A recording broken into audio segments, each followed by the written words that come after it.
Selamat pagi, saudaraku yang terkasih di dalam Tuhan. Saya percaya kalian hari ini diberkati Tuhan dengan luar biasa. Amin ya, saudaraku. Saudaraku, kalau saya seringkali merenung di hadapan Allah, saya mencoba untuk menstimulasi kalau suatu hari nanti saya harus berhadapan dengan akhir dari kehidupan di bumi ini.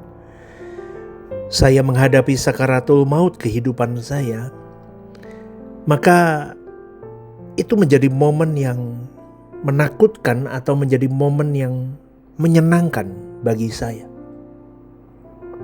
Itu yang seringkali saya tanyakan ke dalam diri saya sendiri secara pribadi, saudaraku. Dan itu menjadi PR yang harus setiap orang percaya garap dalam hari hidupnya. Kenapa pastor ngomong begitu? Karena momen itu sangat menakutkan, jujur, kalau kita tidak bersama dengan Tuhan. Karena itu momen-momen yang boleh saya katakan menegangkan dan hanya kita sendiri dengan Tuhan urusannya. Dan ketika kita menutup, melepas, meregang nyawa di bumi ini dan roh kita di kekekalan, maka suatu hari nanti di momen itu kita harus menghadapi pengadilan Tuhan. Dan itu pasti terjadi.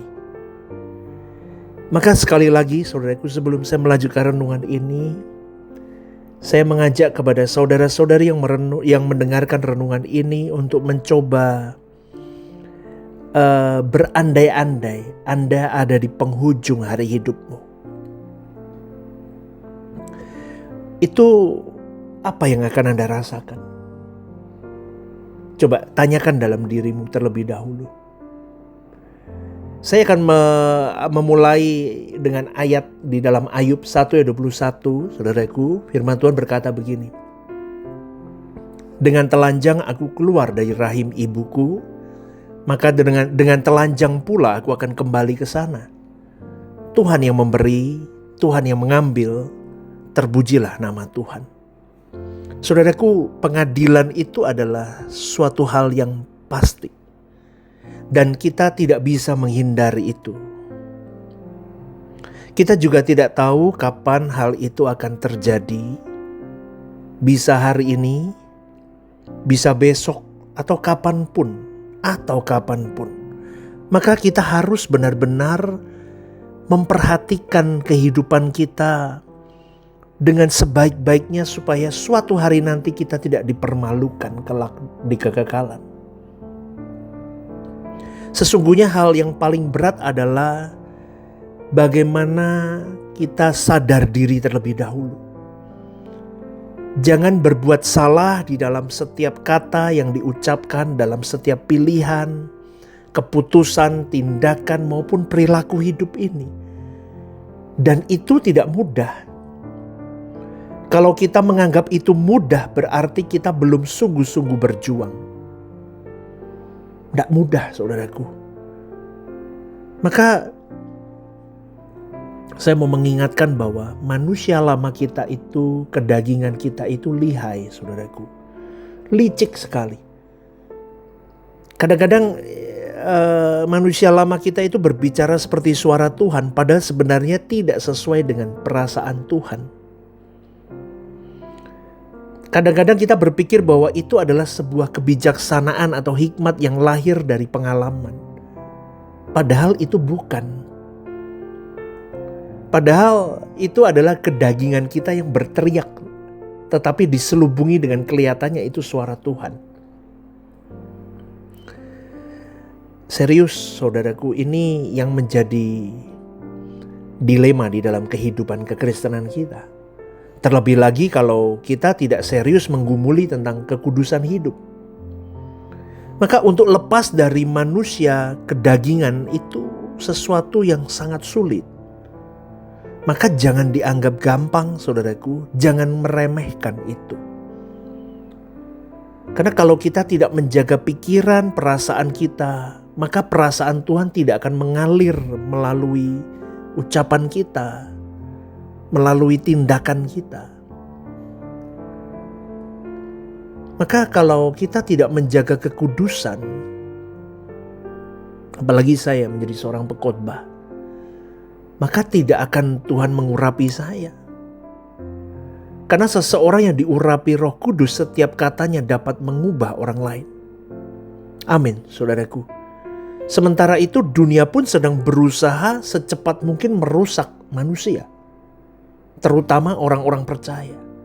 Maka dari itu kita harus sungguh-sungguh di dalam perjalanan iman kita, serius melihat kehidupan kita pribadi lepas pribadi dulu. Kita tolong diri kita dulu.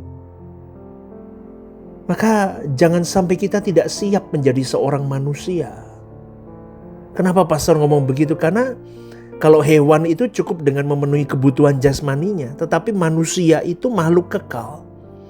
Makhluk yang dirancang untuk kehidupan yang akan datang. Karena Allah merancang manusia untuk tidak mati rohnya, kekal rohnya. Tapi karena kejatuhan manusia ke dalam dosa, manusia mengalami kematian. Kehidupan yang sejati adalah kehidupan di dalam kekekalan. Maka pertanyaan penting yang harus kita renungkan adalah seberapa besar engkau dan saya menyediakan waktu untuk sungguh-sungguh kita bertemu dengan Tuhan, menikmati Tuhan, dan benar-benar diubahkan menjadi manusia Allah. Setiap hari kita harus punya waktu bertemu Tuhan, saudaraku. Berjumpa dengan Dia, meditasi, duduk dekat kaki Tuhan, 30 menit lah. Minimal 30 menit. Dengerin renungan-renungan begini. Itu akan merangsang hidupmu untuk semakin ketemu Tuhan. Dan belajar untuk tidak membuka hati pikiranmu terhadap dunia. Karena hati dan pikiran itu seperti ladang, dan ladang itu miliknya Tuhan. Jadi jangan ditanami benih-benih yang salah, yang bukan benih ilahi. Amin, saudaraku. Jadi gak boleh ada siapapun menginjak di ladang Tuhan selain Tuhan itu sendiri.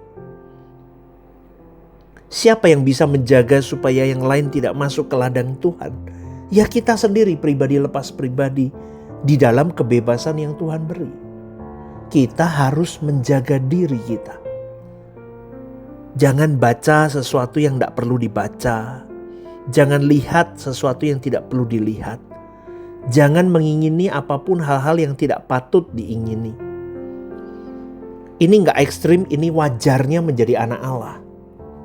Ini standar hidup orang percaya, bukan ekstrim. Makanya kalau ada orang Kristen ngomong, wah susah ngikutin ajarannya di GSKI Rehoboth Semarang, berarti kamu tidak masuk ke standar anak Allah. Karena ini masih standarnya, normalnya begini orang Kristen, orang percaya itu. Tuhan berkata, cari dulu kerajaan Allah, lepaskan dirimu dari segala milikmu, kuduslah kamu sebab aku kudus. Pikirkan perkara di atas bukan di bumi. Kumpulkan harta di surga bukan di bumi. Di mana hartamu berada, di situ hatimu berada. Coba, itu kalimat-kalimat begitu. Itu kalimat-kalimat Tuhan yang mengingatkan kepada engkau dan saya. Itu standarnya, nak. Itu baru wajarnya sebagai anak Allah, sebagai orang percaya, sebagai pengikut Kristus. Tapi orang Kristen hari ini dengar begini, wah berlebihan itu, berat itu, loh kok berat, wah angel itu, wah susah itu, gak mungkin lah bisa dilakuin, loh, nah gak mungkin berarti kamu udah siap dong, gak masuk kekekalan bersama dengan Allah Bapa dan Tuhan Yesus. Lah udah kalah kok, udah gak berani kok bertarung, wah gak mungkin itu, wah itu ora masuk akal kalau dalam bahasa Jawa, ora masuk akal loh. Orang masuk akal gimana saudaraku? Lah itu yang diajak Tuhan Yesus supaya kau mengikuti Dia. Yaitu semua itu. Maka sampai di satu titik Allah itu segalanya. Dan sampai kita menyadari bahwa harta yang sesungguhnya itu hanya Tuhan. Itu baru benar. Itu standarnya. maka kita harus memiliki Tuhan, saudaraku. Mau tidak mau kau harus memiliki Tuhan. Bagaimana caranya? Hidupmu dan hidupku harus sesuai dengan maunya Allah. Bagaimana supaya sesuai dengan maunya Allah? Dengerin ya saudaraku. Setiap hari kau harus arahkan hidupmu kepada Tuhan. Semua tools disiapkan dalam hidupmu. Ada firman Tuhan, ada renungan-renungan begini. Ada pribadi Tuhan Yesus yang menjadi soko guru teladan hidup yang bisa kita contoh. Ada Roh Kudus yang terus menguatkan kau dan saya. Semua media yang tersedia, saudaraku. Ada WhatsApp channel kalau di GSKI Rehoboth Semarang. Ada WhatsApp channel. Dalam satu hari itu penggembalaan penuntunan atas hidup jemaat itu real dari pagi sampai malam. Masih ada lagi YouTube, masih ada lagi Spotify, masih ada lagi Instagram gereja dan masih banyak lagi, saudaraku. Itu gunakan sebagai media yang tersedia yang mengarahkan setiap minggu bahkan tiap hari hidupmu untuk menghadap Tuhan. Karena pada akhirnya kau dan saya akan menghadap pengadilan Tuhan seorang diri. Betul saudaraku? Kamu gak bisa ajak pasanganmu. Kamu gak bisa ajak pendetamu. Sendiri, seorang diri. Maka ayo saudaraku, hari ini kau masih didampingi oleh hamba Tuhan, oleh pendeta, gembala, oleh teman-teman pelayanan. Masih didampingi oleh Roh Kudus sebagai parakletos. Tapi nanti kau dan saya akan berdiri sendiri di hadapan pengadilan Allah. Gak takut saudaraku, gak gentar Anda. Coba pikirkan kalimat-kalimat ini. Jadi jangan hanyut hanya dalam masalah-masalah hidupmu di bumi ini. Kenapa ya dulu hidupku enak loh, bisnisku lancar, sekarang kok begini ya. Kenapa ya dulu bisa keliling luar negeri, hari ini enggak ya. Kenapa ya, terus gak bisa berdamai dengan dirinya. Hidupnya di masa lalu. Akhirnya hari ini penuh dengan kekhawatiran hidup. Rasanya nanti ke depan 10 tahun lagi gimana hidupku ya. Udah jalan aja, lakukan yang terbaik hidupmu. Jagalah kekudusan, tanggung jawab hidup, fokus ke Tuhan. Udah jalan, kerjakan bagianmu. Tuhan bekerja dalam hidupmu. Asal kita jaga nama Tuhan baik, jaga hidup kita baik. Untuk senengin Tuhan tadi itu. Ekstrim menurut dunia, tapi standarnya memang harus itu. Nanti lihat deh apa yang Tuhan garap dalam hidup orang-orang yang berani habis untuk Dia. Gitu loh saudaraku. Ya, hanyutlah dengan kerinduan menjadi manusia ilahi tiap saat. Aku mau jadi manusia ilahi. Orang dunia, orang Kristen umum gitu mungkin nganggap kita nih gendeng nih, orang nih sinting kok memang. Lu ya biarin. Nanti di kekekalan kita bisa buktiin siapa yang sinting. Betul. Hari ini saya boleh berkata orang-orang yang santai hidupnya itu, orang-orang Kristen yang masih santai belum memahami kebenaran begini. Lu nekat lu. Lu sinting lu. Lu sampai ngomong begitu. Lu kok sinting-sintingin orang. Bukan begitu maksud saya.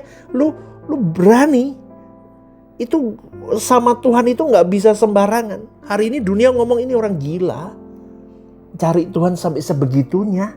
Loh harus begitu saudaraku. Kalau gak begitu kita gak bisa diterima di kekekalan bersama dengan Allah. Sadarlah kita adalah makhluk kekal. Makhluk yang harus mempertanggungjawabkan segala sesuatu yang kita lakukan hari ini. Maka harus berkemas-kemas, segera. Udah saudaraku, ayo. Siap-siap terus, siap-siap. 2 Korintus 5 ayat 9-10 Paulus berkata, sebab itu kami berusaha, baik kami di dalam tubuh ini maupun di luarnya, supaya kami berkenan kepadanya. Sebab kita semua harus menghadap tahta pengadilan Kristus, supaya setiap orang memperoleh apa yang patut diterimanya, sesuai dengan yang dilakukannya dalam hidupnya, baik ataupun jahat. Saudaraku, kita bisa mulai berpikir hari ini bahwa Kita harus ready anytime. Kita harus siap-siap benar-benar menjadi pribadi yang suatu hari kalau aku harus sendirian kembali ke Bapakku, aku siap. Ku rajut hidup benar mulai hari ini. Amin, saudaraku. Maka melalui renungan pagi ini saya rindu saudara-saudari mulai ambil langkah ekstrim. Rindu merangsang diri menjadi manusia ilahi. Kristen di standarnya Allah. Amin, saudaraku ya. Semoga saudara-saudari yang mendengar renungan ini merenungkan bareng-bareng ya sama saya berjuang. Sama teman-teman semua di GSKI Rehoboth Semarang. Bareng-bareng kita berjuang. Belajar hidup. Menjadi manusia ilahi melalui masalah-masalah yang dititipkan. Melalui talenta-talenta yang dititipkan sama kita. Semua hal yang ada di tangan kita, kita garap yang terbaik untuk kita bisa menjadi manusia ilahi. Ingat, hidup kita harus dipertanggungjawabkan di hadapan Allah. Selamat pagi saudaraku, selamat beraktivitas. Kiranya Tuhan menyertai hidupmu. Amin ya saudaraku ya. GSKI Rehoboth Semarang, One Vision, One Heart for Harvesting. Tuhan memberkati.